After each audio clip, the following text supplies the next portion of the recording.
Tatay ka na, dapat malakas ka. Kapag tatay ka na, dapat masipag ka. Kapag tatay ka na, dapat matyaga ka. Kapag tatay ka na, dapat porsigido ka. Kapag tatay ka na, dapat desidido ka. Kapag tatay ka na, dapat matatag ka.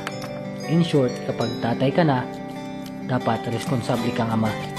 Iwas sa mga sugal, nakwatsa at night out kasamang barkada at dapat priority na lagi ang pamilya. Ganun dapat katibay ang haligi ng tahanan. Dapat buo lagi ang loob mo. Kailangan mo magsakripisyo para sa buong pamilya. Kahit hirap ka na, kailangan mo maging matatag para sa kanila. Ipakitang masaya kahit nahihirapan na.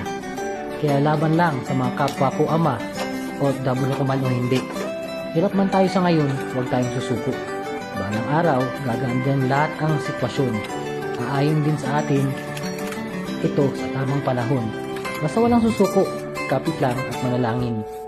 Laban lang para sa pamilya. Laban para sa pangarap.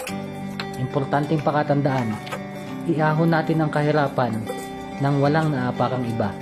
Maging sa lahat ng bagay at pagkakataon ay patas pa rin tayong lumalaban para may taguyod natin ng maayos ang ating pamilya.